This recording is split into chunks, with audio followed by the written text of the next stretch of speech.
which comes your way every Saturday from the hour of 10 to midday here from the Gambia. I am Abdoulaye Mendy, and together with me in the studio is my co-host Binta Jallow. Good morning, Jallow Jiri. How are you doing? Good morning, Abdoulaye, and good morning, everyone, and welcome back to yet another weekly show that comes your way every Sunday. That is the breakfast. So I am happy to be back here with Abdoulaye. Thank you very much, Binta. Mbokk yi ñu sant leen gërëm leen ci ànd gu rafet gi ngeen di ànd ak ñun saa su ne ci Eye Africa TV dellu si waat nañ ci kàttanu yàlla buur bi subhanahu wa taala fas yéene ànd ak yéen ci seen programme bi ñu leen baaxoo di andil samedi gune fukki waxtu jàpp diggu bëccëg muy breakfast show bi tey maa ngi fi ak suma naataango comme ni ma ko dee defee saa su ne muy Binta Jallow ñu daal di ko nuyu gërëm ko ci teewaay gi badi mandinko la nakam moy lala al bismillah kotake murutanam pour kala programo kalien kamen kale samedi ning talantan sita memo alla breakfast show ti murutanam kotake ala la demaro kan anin do ñoo Binta Jallow kan anin programme kale comme nga fale nu ñamen dorom be Binta ngi kontong andu ngi bismillah kotake programo ñing kono janimbe dunna ko fa jaato kono barka bake Abdoulaye and mbafala molbe fanan ko ala barka bake ale every week min nyin so min kanane ko breakfast so mbafala ko bismillah al so nyin jibe ale enjoy andu mbe jikre ne nyantal lunta sotola me ya lonko afana nyanta tarla am fe studio kono janto ate mo politician balti banko ka jumalon nabi lunta Nabilum tawon be men expect kan wala may amat fatiti ning ala sonta nyaato do manding abinale abedunna nyin studio kono le andum nabe ka Charles to le ka chal min yalon ko atata Gambia la politiko kono atata fanan ate fon la patio la ko kono kono. Thank you very much, Binta Jallow. Well, viewers, before we welcome our guest who may be joining us in today's program, my Ahmed Fati, the leader of the Gambia Moral Congress, a retrospective of this past week main news headlines of Eye Africa news team, who should be the first thing that we would do in today's breakfast show. We would start with the first story, which is a riot erupted in Sanyang village on Monday morning when one Jibril Cisse was allegedly killed by a Senegalese who came to rob them. The victim is said to be 31 years old with a wife and a 2-month-old child. The incident happened at about 10 to 11 p.m. on Sunday. Our reporter Binta Jallow was at the scene and she files in this report. The incident occurred as a result of discontent of the youth of the Combo South village over the killing of a native. The Chinese fish factory has been a subject of anger among villagers alleged its activities as pollutants on the environment. The 30-year-old victim, Jibril Cisse, is a native of Sanyang who named his first child 1 month ago. Police has since arrested the alleged murderer who was whisked to the Birkama police station. Protesters came out in large numbers to show their dismay with the police for allegedly protecting a killer. Cisse's death sparked outrage in Sanyang that saw youth burning down the police station as well as fish mill factory where the alleged killer had been working. We managed to gauge the views of protesters, and this is what some of them had to say. And our sadness and what these people, the Senegalese, the foreign people have did to a youth man in our village, we can give that report to them. You can understand? That's very wrong, and this is not right. It's not wrong, it's not right. There is something that is happening. A youth man born in this village, and he was murdered by a Senegalese, and that's really, really very wrong. And what we are also doing, we have to be very careful on that. So we take a peace maintain, and we wait for these higher ranked people. When they come, we sit with them and discuss with them. A Senegalese went to his house to steal and stab him to death. Now, we as youths of this village see this as a revolution to stop this from happening again, with or without the government stepping in. We also engaged the police to know how the situation was being handled. ASP Lamin Jai, the police public relations officer, said the police responded swiftly following reports of the incident in Sanyang. Very well. I want to tell people, especially the people of Sanyang, to exercise restraint and calm, and also be patient enough to allow the law to take its course. Now, you understand that when crime occurs, it is the duty of the Gambia Police Force to ensure that perpetrators of crime are apprehended and the due process of the law is followed to ensure that the justice that the victims deserve is delivered. We were able to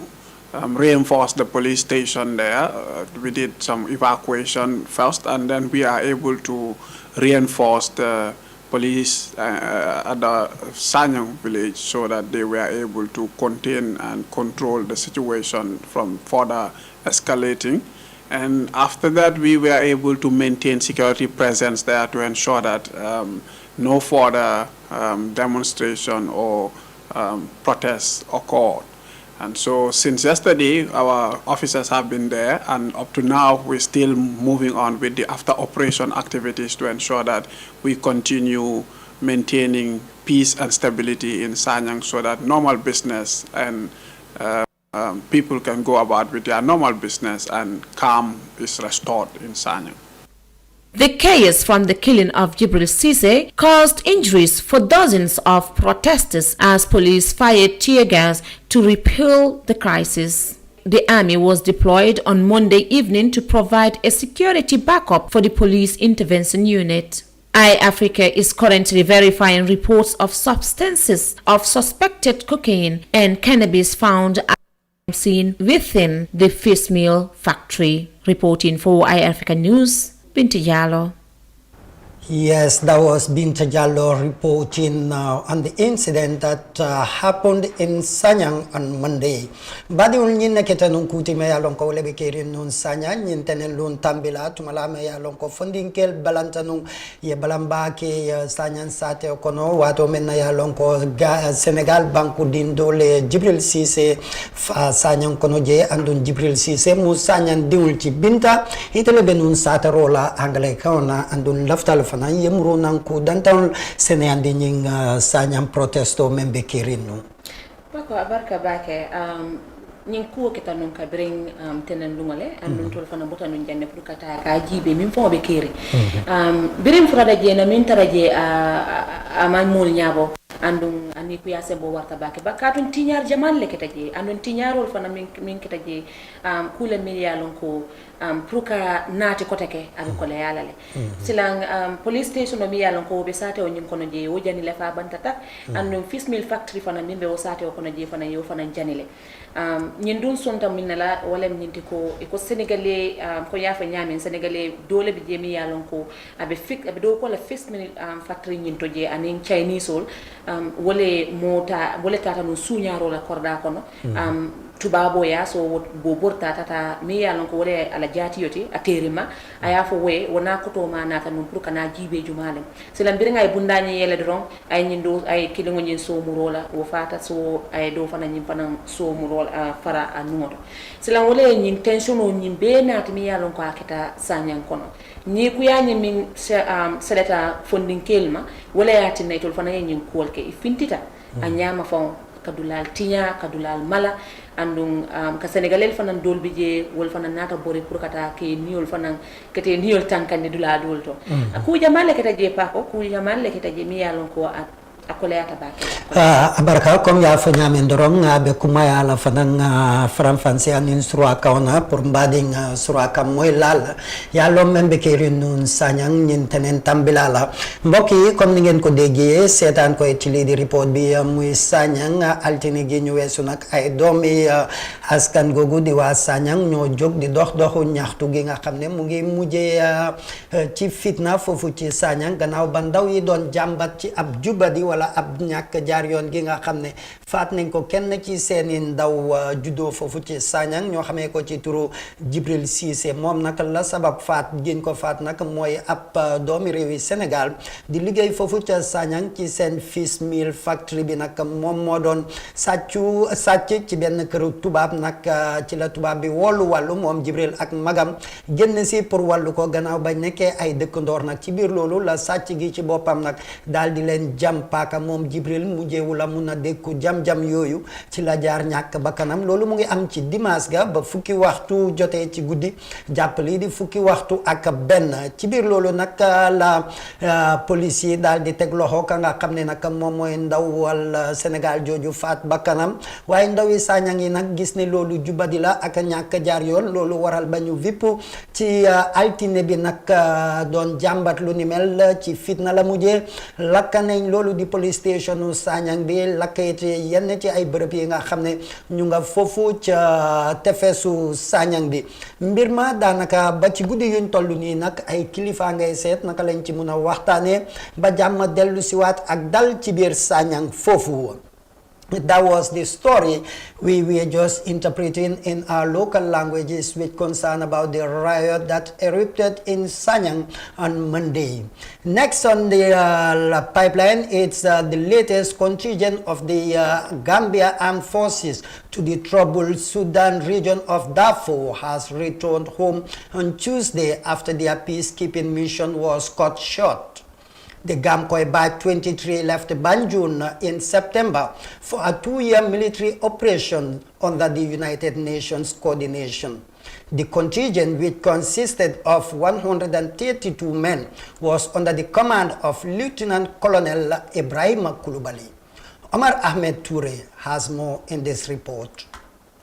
The return of the Gambia military mission from Sudan followed the passage of United Nations resolution to reduce the number of military and police presence in Darfur beginning January 2021. After 7 months on the peacekeeping mission, the latest Gambian contingent in Darfur returned to Banjul, a situation well described by Major Abdou Jatta, the second in command of the Gamkoi 23. We knew that the mission was not going to be long because before our departure, it was clear to us that the mission's mandate would end on the 31st of December 2020. We went on that mandate. And then the missions, any mission you see runs under a mandate. Once the mandate is terminated, troops no longer stay. The mission's mandate was to end and a new mission was to take over, which is a civilian-led mission, unit called UNATAMS. So UNATAMS mandate kick off on the 1st of January 2021. Brigadier General Turu Jawane, who doubles as the commander of the Republican National Guards, represented the Chief of Defense Staff in receiving the gunmen at Banjul International Airport. He commended the troops for their professionalism during the mission and welcomed them back to their bases. We have an in-house rules. The in-house rules, one of them is you are to be quarantined at, is it Park? I don't know. One of the hotels, I don't know. But then again, you are all to be there. Simply, you are going to follow the test. I'm not too sure. If you are found to be negative, no problem, I'm sure you'll be discharged. If you are otherwise, that's another thing. Not my fault, not your fault. But by Tuesday, let me remind you once again, you should be there. Then it will be worked out for you, your per diem or whatever, your salary or whatever, it will be computed and it will be paid to you. There's no doubt about that. We are ready for that. The war in Darfur began in February 2003, when rebel groups accused the Sudanese government of oppressing Darfur's non-Arab population. The Gambia sent the first contingent of soldiers to Darfur in 2004, and since then, troops have regularly been replacing one another. The last batch to have returned from Darfur will see the United Nations replacing the military and police intervention with civilian presence. Reporting for iAfrica News, I am Desise. They cease reporting instead of Omar Ahmed Toure, as earlier on mentioned in this report.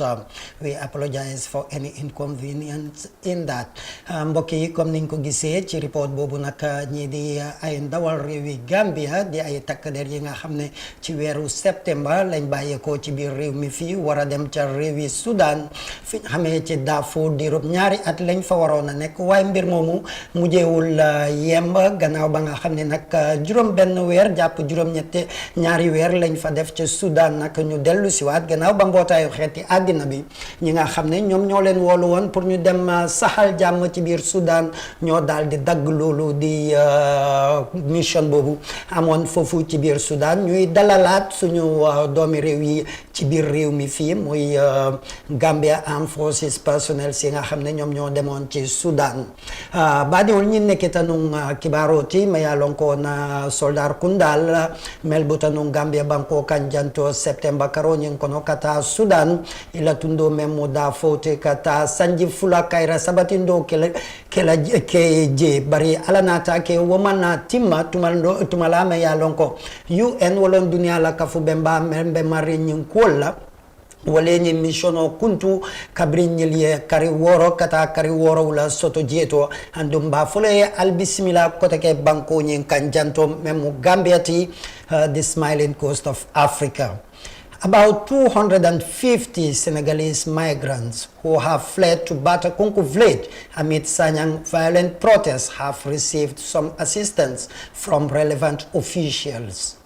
Red Cross Society, Gambia Red Cross Society and the National Disaster Management Agency on Wednesday donated some sanitary items and foodstuffs to help sustain the internally displaced families.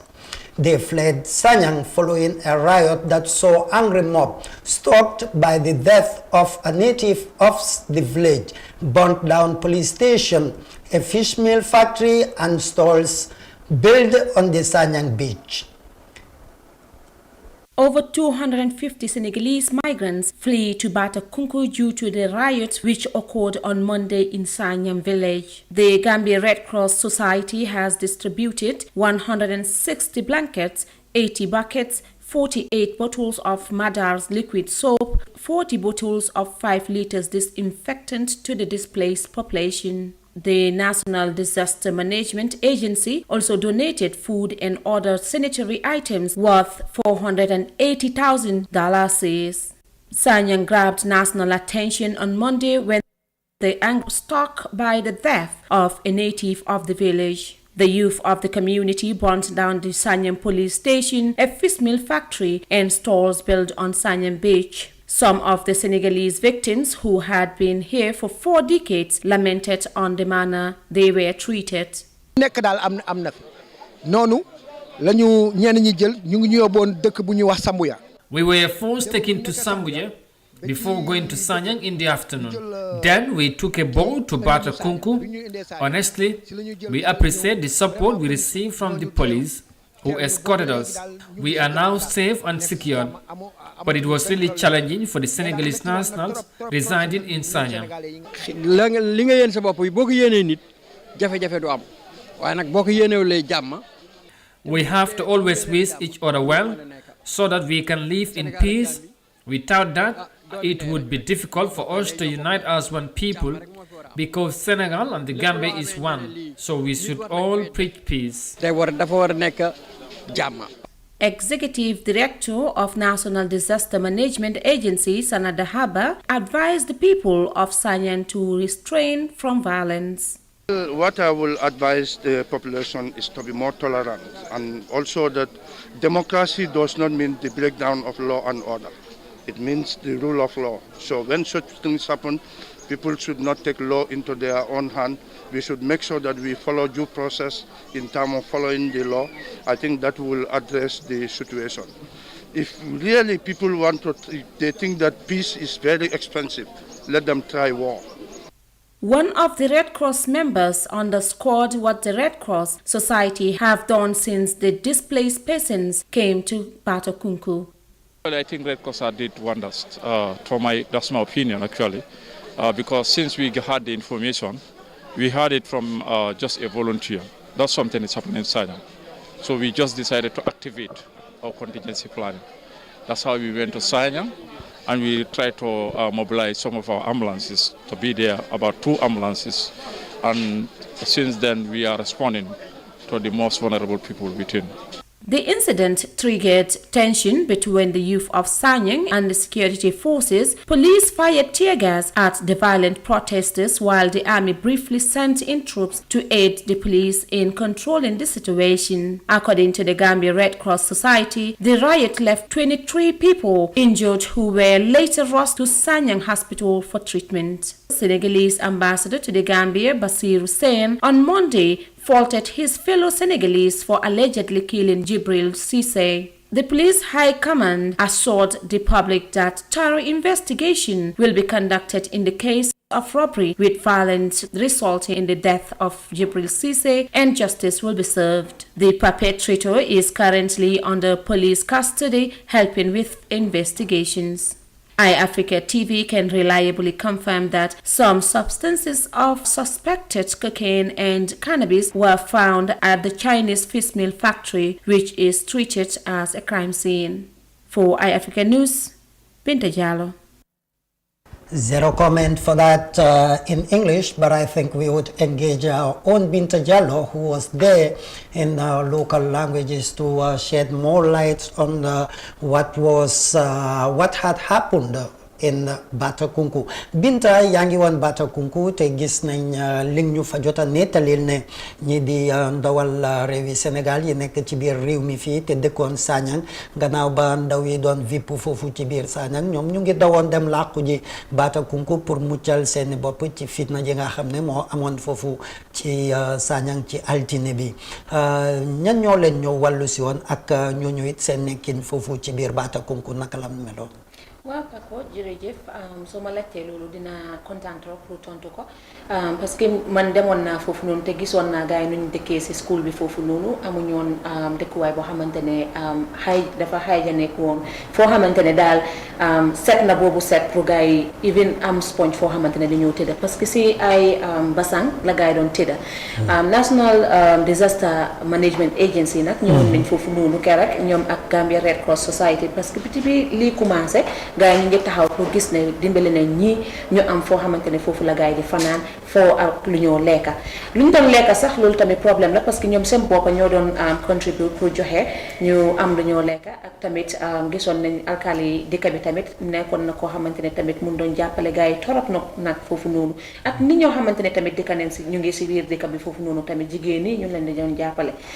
bu ñu àggee foofu noonu nag National Disaster Management Agency comme ni ma ko waxee gaay ñëwoon nañ foofu noonu indil leen ay mattress indil leen ay saaku maalo indil leen ay diwlin indil leen ay loo xamante lépp loo xamante ne daal dina leen jàppale foofu noonu pour si wàllum lekka bi indil leen tamit mattress yi tamit pour ñu jàppale leen tamit foo xamante ne dinañ am foo xamante ne dinañ fanaan tamit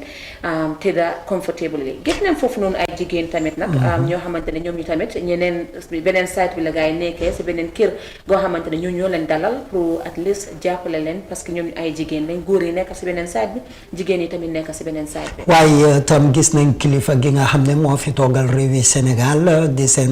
ambassadeur bi His Excellency Basiru Sen moom mu ngi fa woon tam ci turu nguuru Sénégal pour wane solidarité am ak tam wane ne daal nguuru Sénégal beddiwut leen wala fàttewut leen ci jafe-jafe yu nekk noonu. waaw ñëwoon na foofu noonu moom tamit dafa indi woon $30,000 pour jàppale leen si wàllum lekk bi ba te diggoon na leen nag mu ne leen ne every Wednesday gars yi dañ dee am parliament meeting cabinet meeting si palais bi mu ne gars yi dinañ doon waxtaan affaire yi incident bi te tamit gis loo xamante ne dañ koo def pour jàppale gars yi ñoo xamante ne ñoo nekk foofu noonu te ñoo affect waaw gis nañ ne lii mooy njëlbeen yoon mu xàppun ci biir Sanyang te sénégalais yi ñeena ci ñoom sax liñ ñu wax mooy ñoom am nañ lu weesu fanweeri at ñu ngi ko dëkk biir Sanyang foofu amuñ benn xaarma yàlla ak askanu Sanyang ak ndawu Sanyang kon lii ñenn jàpp nañ ne daal lu war a am la am na nañ fàtte lu démbali ñu ubbi buntu yu ees yi nga xam ne moom mooy gën a saxal jàmm ci seen diggante foofu comme nga fa nu ñaamee ndorong Binta itele ben nung ate bata kunku tumalama ya lonko sanyang Senegalel melbe siri nun sanyang borta nung kata bata kunku ke kasije to purkaje ibe fantan kandino la fitno membe nun sanyang je andunga jele ko mansa kundala bunda membe maring purka molma ko melbe dewo anin deto kono memo National Disaster Management Agency wal natal num purke ma ko anin Gambia Red Cross Society fana wo kumaya tabake pour nga fo wol fana natale kata fana Senegalel ambassadeur membe sirim banko kam memo Basiru senti wo fana benunje andum fana kacal ketanunje the governor of West Coast region fana tenyina lala ha fana benunje to ana la mol fana pour ka Senegalel hakilo tenkun jinde ka yitandi la ko imanyini la andu ime ko di la wato menna ibe nyinde wonyen kono Pako abarka bake be mol taraje comme ya fa nyame mole ni molbe jejele e nata pour ka je ko e diamta ni mole pour que hakilol tenkunde kayitandi la ko Gambia ni Senegal be mu kelinete andum nyin tati na la Gambia ni Senegal problème mo soto andum ibe kol fanan la kan ño kan ne pour ka je ko Gambia ni mol men yalan ko wolle affecta nyin kuto pour ye ma koy nyin silo la mi yalan ko ni tabde maro min na dal comme ya fa nyame mole ñu jile e nata je andum ku jamal le nata ta je fana min tata comme matresol NDMA wole matresol nata je le e domorol nata je le pour ka je ko ñu ne la dula kendo soto e dula so mi yalon ko ibe la je le at least for the meantime jandi e muruna kata sanya moli ila ambassador to the Gambia fana jeje la nata je o fana mine nata ay $30,000 le nata pour ka dila wilitan sabab pour ka dila ka je ko at least ila jesi yo fana janding ibe bola jeto ye kukeyele andung ay nyim fana ay la heli nun ne kan ka foye ko ararba ila cabinet e ka meeting sotole andung ay nyen fana foye dum kom ni meeting no mi yalon ko abe kala nyin arabote kol le be kala je min be kacala je abe tala nyen silo la kam nyen mi yalon ko ibe bota nan sanyang e borta ina tan nyen dulanto pour ibe ma ko la nyami ka je ko kayro dunta kayro nata sanyang kol ni Senegalel tema nyaje kunum fana be o ketanu je ibe kacal wala ibe ferol le wala kam pour alfal si futano nyamen sanyan sate kono tenelu inin sanyang funding kel nin sanyang alfal e kacha ibe kayro nin tanku murundi la nyamen sanyang jeto binta andu ibe nunje pako ko ya fanya min betin jele andu men ko fana no makanne fo baajala damen comme adanta damin fana inshallah ntare min jele fana naje alfa minu yalon ko e botanan sanya wala nata non pour ine kacha pour ine yajibe be kayro nata lay damol tema nyami bari bitum wakacha fana kono moli ajele ko Senegalel fana wol fana mantra kontande ni yo mantra sewore ka to ngi koy la bagage jamal le tinyata andu tol meta siring nyendula fe ka fe dami ko sanya ngi meta siring jele dol ko itol yela musol to jele yela dimbayal be sto jebil yalo ko tatale fay ke bayata sila ninyi bekela nyin kusi fa bekela ayetol teremba kele andu amanyana kala andu ya ko nyim bayle bari bitum sate alkalol mi yalon ko imamo mi yalon ko abe sanyang anen janan batu kunku alkalo wol be fanan mabe tan ndulantole ando na jibe la nyajela ko fanan UDP fanan nata jele itol fanan ye fennati ye pour ka $5,000 pour ka foye ko alinyi mutatari ali alfa ma ko nyinna so kaccal be kere ne pour ka je ko kayro nati da mawol tema silang pako comme ya fanya ko kaccal nyanta continuer la tenelu wala inshallah abaraka bake then we go in with our next story and obviously it's the Gambia Ferry Services issued a press notice on the ongoing dredging work around the new Gambia Ports Authority jetty and ferry landing approach. According to the statement from the Ferry Services, the new Banjul Bara ferry schedule is effective from Wednesday 17th to Tuesday 23rd of March 2021. The Senegalese Deputy Director General of Police, General Amadou Ahmadi Lam, has on Thursday paid a courtesy call on the family of the late IGP Mahmoud Job in Sinchu Alaji. General Lam, accompanied by a high-powered delegation of senior Police officials came to present their condolences to the family of the late IGP. Deputy IGP Abdoulaye Sanyang led the delegation. Speaking to iAfrica, the Senegalese deputy police chief said the late IGP was an exemplary leader and a friend of Senegal. Sohna Tunkara tells us more. The visit, according to him, is meant to showcase the joint security success the two countries had gained during the late IGP Job's tenure in office. General Lam said the two security chiefs had common agenda to strengthen the existing relationship between the two countries, calling Job as a God-fearing leader who dedicated his life to serving his country. He further commended the smooth movement of goods and services between the two countries. Ousmane Sy moo ñu yónni pour ñu ñëw jaale ci police Gambie. General Ousmane Sy sent me and my delegation to come and pay condolences to the Gambia Police Force, the people of the Gambia, and the family of the late IGP. My boss and the late Job were not just colleagues but friends too, and had constantly been in touch to strengthen the existing relationship between the two countries. That's why he personally should have been here. But due to the situation in Senegal, that's why I'm here with this delegation on his behalf to present his heartfelt condolences to the family and the Gambia in general. The family of the late IGP Job said although they have lost a family member, but have seen and felt the testimonies of people from all walks of life. The family expressed gratitude to the Senegalese government, particularly the police administration, under the leadership of General Ousmane Sy, for sending his deputy to the Gambia. This, according to the family, shows his qualities in leadership. Mr. Ousmane Gueye, a cousin to the late Job,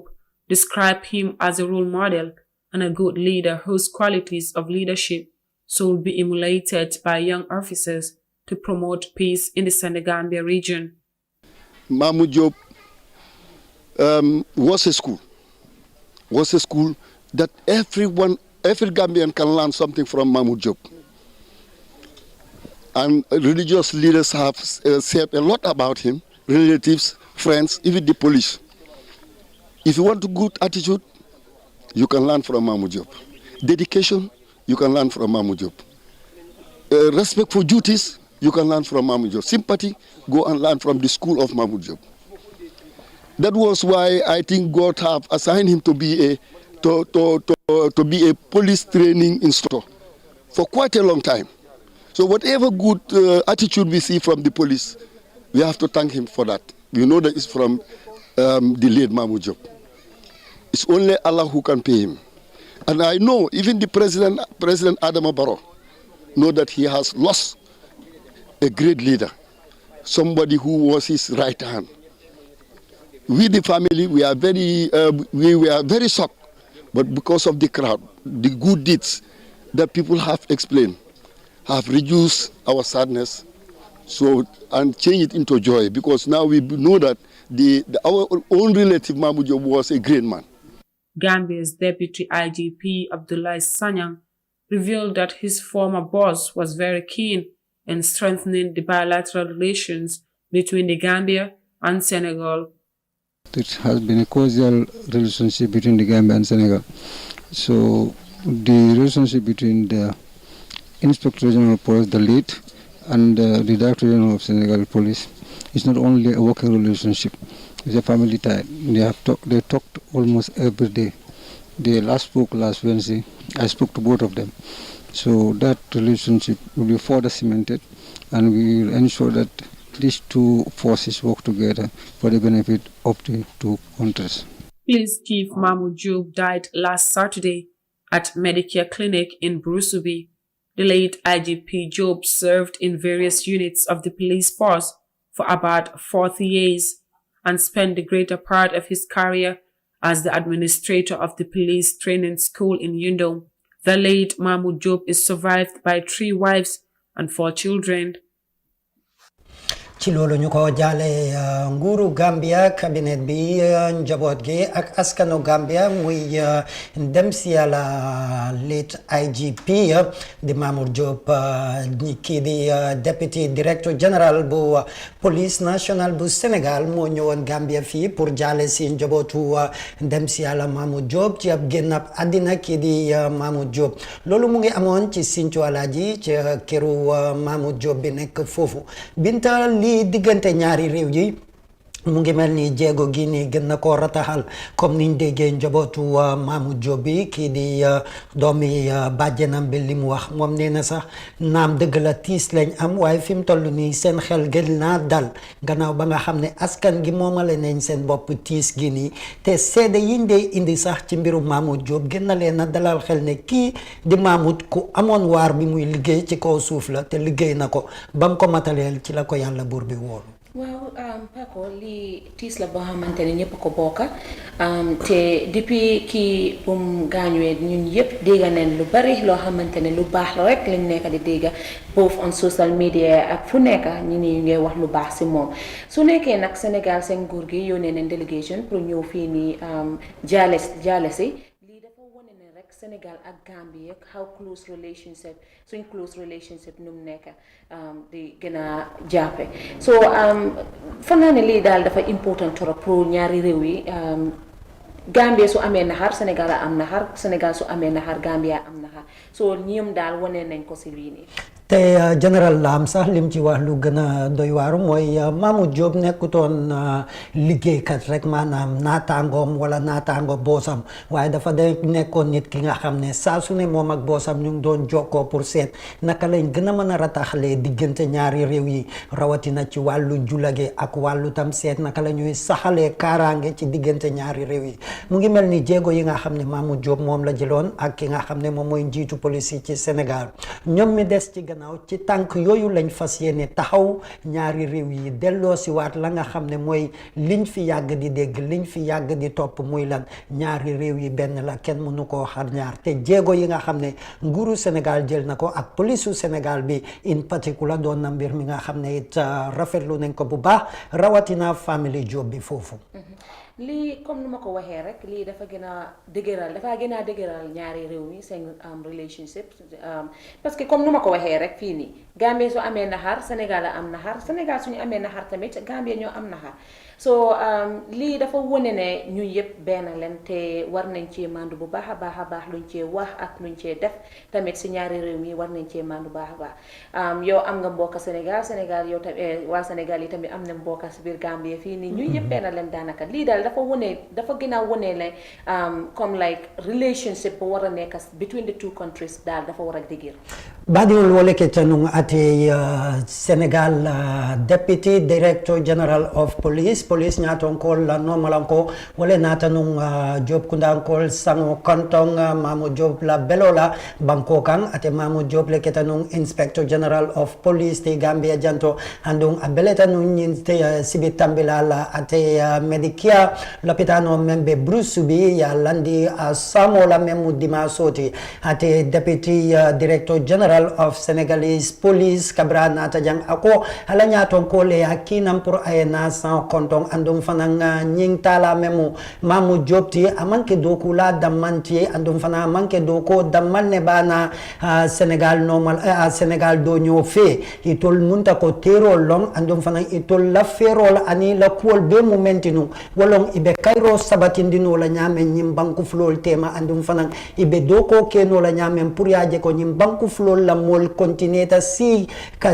ka si ñoo kan anim fanan ka kairo sabatinde damol tema binta nyimuku kuma balti katunga jele ko sao ka braketa nying deputy director general ate mem folo nyinti ko ala boss la nyantana la no bari Senegal be nyame nyintembo kono wala ati na woman nano andung ayate kina andung kabra binala adama manna aning ila police kundala kunukumba jamal nata jeto pour kana nyen sao kontonke ya comme aya fo nyame nyimbe mune bambandila nyim banku flol tema anim fanan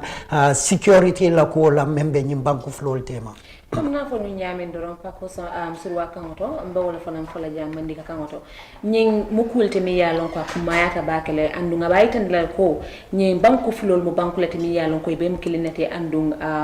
kute dum nano itema nata da kuja malse kenole bari ñim banku fulol mo ñanta always lon na ko ñim banku fulol mo kilinete ning and nata bilateral relationship to ñim fana ya gena strengthen le wala ñinti ko ya gena bambandile katu ni ya jek Senegalil be wulla ka bo Senegal kana na Gambia kana sanga konto wala waya itandile comme ye kano min soto na banko ye an ye kano min soto na mol fana ye so ñim mukulti ni yalon ka kumaya ta bakala abe bambandiro le natale banko fulol team Alamani maning kafarkila talala. Well, viewers, you just reminded that you're watching iAfrica TV, and this is your weekly breakfast show, which comes every Saturday on the iAfrica TV, and you can still follow us on our social media handles on iAfrica.tv. Mai Ahmed Fati, leader of the Gambia Moral Congress, at the party's official Flag Day, 18th March 2020, says the Gambia needs politics of morality if it is to end corruption and to have a life of dignity for its citizens. He says Gambians need to do away with foreign styles of politics and revisit cultural values to have a sense of consciousness in their societies. We take this report. The Secretary General and leader of the Gambia Moral Congress, who was speaking during the party's official flag ceremony on Thursday, ruled out politics without morality, without which he believes society would be led to decadence. We believe it is possible to practice politics with morality. And we believe with the foundation of morality as the cornerstone of politics, we will be able to drive away corruption in this country. We will be able to establish leadership with integrity. We will be able to enthrone honesty, decency, and respect for the dignity of labor in our body politic. He says that morality in politics will consolidate national unity among citizens to create the right brotherhood that will lead to the success of the country. Mike calls on politicians to get rid of foreign principles and revisit the traditional values that the country was known for and make it a linchpin for the country's progress. Respect for elders, a caring, compassionate society that has eluded us with the introduction of foreign values must be restored at the heart of the political conversation. So we seek to establish a society that cares for each other, that nurtures hope, and that works for results, and that produces prosperity for all and not just for the few. The flag ceremony for GMC is scheduled for celebration every year to not only increase visibility for the party, but also to raise public awareness as the Gambia heads to elections later this year. For iAfrica TV, I am Omar Ahmad Toure. That was the Gambia Moral Congress Flag Day. Binta ñoo ko jota déggandoor moom Mai Fatty sax la ñoo séntu tey pour war ko dalal ci breakfast show bi bu fekkee dina mën a jàppandal waaye lu dul loolu rek comme ni nga ko gisee démb naka noonu la doon keroog lañ doon def lii di Flag Day bi mooy bés bi nga xam ne moom la jagleel lii di raaya parti am bi ñu ko doon yëkkati ci màkkaanu parti bi ci keroog ca bés ba nag mu doon bés bu am solo te moom mooy Ahmed Fatty garal na fa ay kàddu nag gannaaw ba nga xam ne dalal na fa yenn ci ay militant parti bi ak ay supporters su parti bi liñ ci gën a jàpp tam ne ay kàddoom la it muy wàllu kaaraange gi ndax ci biir réew mi fii nee na kaaraange gi tam am na solo bu baax a baax pour ñu war koo mën a bàyyi xel bu baax jëm na tam ba dine sax askan gi mu ngi mel ni ci xiif lañ ne looloo waral fitna ju bari ji nekk di di nemmeeku léegi ci biir réew mi mu gën a am doole waaye ñu fàttali leen tam ne Mai Fatty jiite lii di Gambia Moral Congress moom tam partiyam bi bokkoon na ci coalition 2016 bi nga xam ne moo folli fi nguuru Yaya Jammeh moom Mai Fatty ci jamono moom nekkoon na fi jëwriñ bi gàlloo wàllu kaaraange biir réew mi muy interior minister laata ñu ko fay génnee pour yónnee ko ci foreign service bi waaye loolu mujjee wuta antu ci foreign service bi dellu si waat na ñu defoon ko comme advisor to the president ci ab diir laata mu daal di teggil boppam nomba tànk boobu nag daal di jëm ci lii di parti am pour gën a concentré ci li nga xam ne moom mooy politics depuis booba nag gis nañ jamono di dox waxtu ak waxtu dina dee sànni ay kàddum ci lu jëm ci wàllu doxalinu nguur gi ak moom bu sañoon naka la ñoo doxalee nguur gi ndax moom mu ngi ba tey ci lii di coalition 2016 boobu nag bugg nañ ko am ci plateforme bi tey jii pour mu indi ci lu leer am nekkatut ci wala mu ngi ci xuuje politique bi ak lan lay waajal comme 2021 yooyu bokk na ci li nga xam ne liñ bëgg waxtaan ak moom la bu fekkee nag ne jàppandal na bam agsi ci biir studio bi ndax mu ngi ñu ne woon ne mu ngi ci yoon pour agsi ci biir studio bi loolu dinañ ci waxtaan ak moom waaye laata loolu rek Binta naa jëlee Mai Fatty la flag day même mu ñintili tambila on the 18 luno meya lonko ala partio la bandero ay wole chikandi wala ka partio nyina bandero bunya lu andu ngajele ko akuo keta la partio bunda nyinto andu ngala parti diul benunje kibar janjanal fanam bijele to nung ate fanan ye moltale ay mem foje to kuma ya tabake katung ate ko kairo ka sabatin di banko nyinkang fo tenku fanan yeke andu fanan fanitiol fana nyanta sembendu yala pour que la doko ke anyanta ke la nyame yalo Mai Fatty nene keta nungi interior minister so nayo fo maybe in safo ko aba fo kan out of experience comme ala doko la karola politique jamano ndo wala kono pako ne ya jibe ni electional man jam pako taket ka tun sign monsol ka gina fast approaching electional being is fast approaching so sign den tem famo ya jele ko mo jaballe finti kan especially media lon ko wol be political party heads wol be finti kan ka diam mole andu nyimu kulde ni ya lon ko be hitande kan ne okay to la party yobe ni nekela to la party yobe ni nekela to la party yo nyanta ni nekela o man sakunda fanan jalai ka fo ko ni neke andi man ni neke andi man ni neke so nyimu kullete ni yalon ko nyimbe mu politicolity andu moli ajale ko fanan election o kanale so be kuma jamalle moyla andu be ku jamalle fanan jela pa politico la karola nimbe na kacha kumfala mba kumfala wole kono katungati banko nyaton ko memo his excellency president Adama Barrow nyintembola abe URR memo basetundo kan pour ka fanyon diunke katung dokula ni be masakunda dokula wati kasile eka fanyon diun soto sawnyen kono ate don la fanyon diun abitawo ke kan ayam membe mankamankunda andu yati na nyintele tan dantan tambila drop nga jelo ko abe murumurun la anin taman la tundo nyin kamme mu URRT wo fanan mu kuleti me yalon ko akuma ya tabake na kibar kote wol fanan be wo ko kono fanon dale ning ala sonta liñ doon wax rek moy comme ñu ci atum politique ndax rewi Gambia réewuñ bir ne juróomi at yu ne ci lañ de fal njiitu réew te ci at bii nii bu ci yàlla bur bi defee jàmm muy décembre ñeenti fan ya nag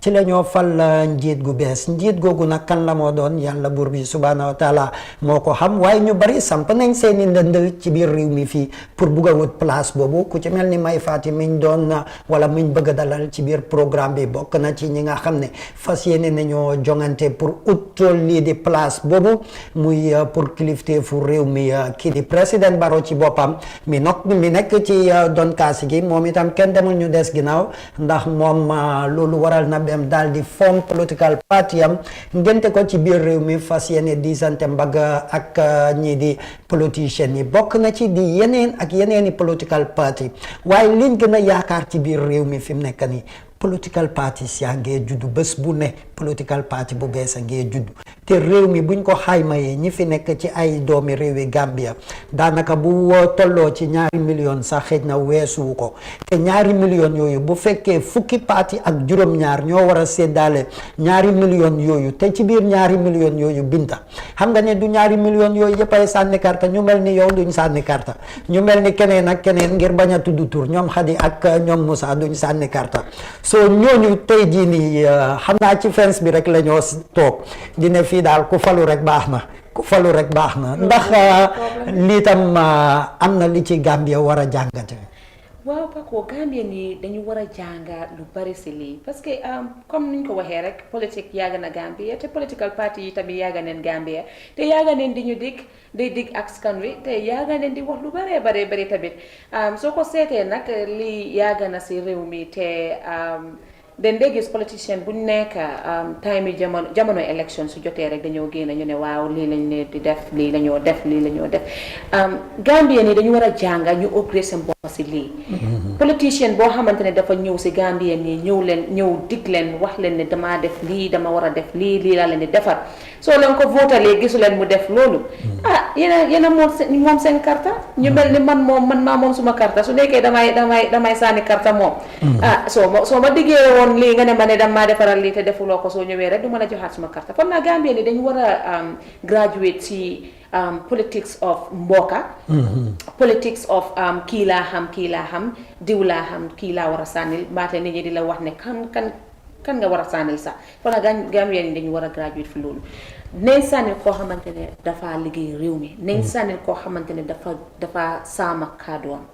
waaye waruñoo sànnil nit koo xamante ne politicien buy saama kàddoom nag bariwul ci guddi yu nekk nii comme ni ko gars yi di waxee ñu ne politicien yi daal moom jamono bu ñuy wut mën nañ laa dig weer ak jant wi waaye buñ demee ba am boo moytuwul de pour nga gis leen weer ak jant wi sax boo ko wàccee woon du tax ñu ñëw fekk si la kon loolu naka la ci nit ñi mun a génnee ak am na point bu am solo bi nga xam ne wax nga ko mooy politique par parlo ak politique xeet politique mbokk Gambia war nañoo graduate from loolu ñu seet réew mi jiital réew mi su ko defee ki man liggéey bi wala kiñ yaakaar ne kii mooy mën a yóbbu réewi Gambia fuñ ko séntu pour mu dem ñu jiital kooku raada daan man kii suma mbokk la wala parti bii ñoo gën a am mbooloo parti bii ñoo gën a mën a oote ndaje parti bii ñooy gën a togg benn ci nii and so on ndax suñ yaay yi sonn nañ bu baax a baax ci politique bi Binta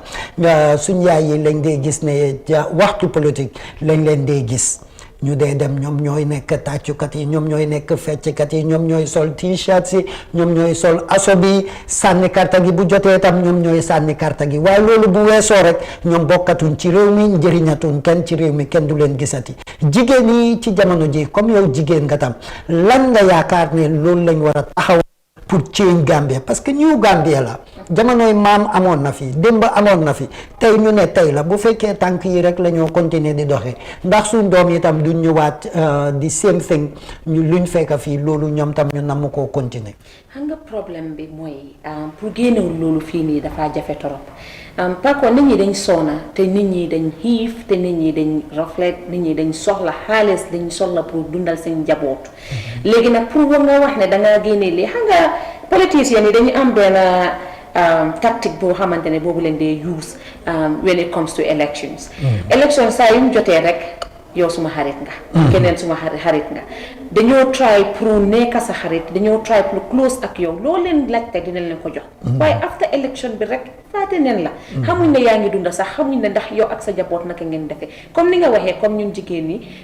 man jigéen la te xam naa suma yaay yi tamit ak suma mag yi suma sisters yi ñoom tamit war nañ learn a lot loo xamante ne moo nekk when it comes to politics and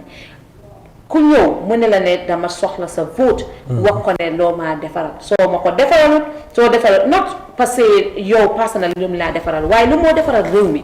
loo xamante ne dafaa njëriñ askan bi yëpp loo xamante ne dafaa njëriñ ku nekk si réew boobu noonu I think loolu dafa important trop jigéen ñi nag ñoo am influence lu bari su wàllum sànni karta so lu ma mun a wax mooy na gaay yi ubbi seen bët xool kan moo xamante xool nit ki ba mu doy leen ñu xam ne kii daal su ma ko joxee suma karta dina yow réew mi comme ni because ñun ñoo fi gën a soona jigéen yi ak xale yi ndaw yi ñoo fi gën a sonn. waaye pour ràññee ko ci ñoom nag Binta du yomb de parce que ku ñëw ba wax keneen ki ñëw wax da ngay boo moytuwul sax di nga gën a confuse because dooy xam kan la ci làmmiñam gën a saf suukar kii bu waxee nga ne kii làmmiñ bi saf na suukar keneen wax nga ne kii moom lem la saf nii pour nga mun a décider sa boppa daf dee jafe yenn yi lan moo dee nekk mandarga yi nga mun a gis ci politicien bi nga xam ne kii yaakaar nga ne daal moom jar naa dénk réew. loolu difficult na trop comme noo ko waxee dafa jafe trop. waaye nag Paco lii dafa simple jox naa la suma carte for 5 years. gisuma dara loo xamante ne defal nga ko réew mi. gisuma benn développement boo xamante ne defal nga ko réew mi dig nga lu bari te dara si li nga dig defuloo ko at least su nekkee ne def nga tuuti sax ma ne ok mën naa am mu ngee try bi léegi xaaral ma joxaat ko beneen carte dina jekkale lu mu commencé woon. waaye soo gisee ne jox nga nit ki carte deful dara. next election tamit su ñëwaatee mu ne la nii nga ne ko de déedéet. bu yàggee de juróomi at yu ne ñu fal njiit gu bees ci réewi Gambia waaye mbir mi daal yàlla rek a xam lu ñuy def rek mooy ñuy ñaan lu jàmm di ko sàkku ci yéen waxtu bu ne rawatina ci atum 2021 bi nekk nii ci réewi Gambia mbokk yi xarit yi soppe yi andi jàmm yi ñu doon topp ci Eye Africa TV comme niñ leen ko waxee woon ci njëlbeen ñu ngi doon séntu pour dalal kii di Mai Ahmed Fatty di njiital GMC di Gambia Moral Congress waaye mu ngi mel ni waxtu waa ñooy xoj te ba léegi ak seegut ci biir studio bi dinañ leen jox dig daje ci boobu ba jëmi jamono buñ ko munee amaat pour indi ko ci biir studio bi waxtaan ak moom ci lu jëm ci gis-gisam ak taxawaayu partiyam ci biir réewi Gambia badiwul waato felenti ayendete ñanta ate Mai Fatty men jiyanum bi akamunta ko waato felenti ayendete anduwa mam futanam folo studio kono be saro di la jam folo kunnala bari be ferol kala nga continuer pour ka noma ate Mai Fatty ani mo kote ndol pour que soto na programme o ñing même breakfast show men kanale sibito sibita Eye Africa TV kan well viewers, this all that we have for you today. It's rather unfortunate that our guest Mai Ahmed Fatty couldn't make it to the studio on time, but we would still follow with him to see when we can get him in the studio to shed more lights on the political situation of the country and much more his political party, which is the Gambia Moral Congress. I am Abdoulaye Mendy. Thank you very much for watching. Binta ñu bàyyi la nga tàggatoo ak askan gi. waaw di leen wax ne jërë ngeen jëf rek si seetaan ànda bu ngeen ànda ak ñun Eye Africa TV di leen wax ne jërëjëf until next week inshallah when we come way. Bye for now.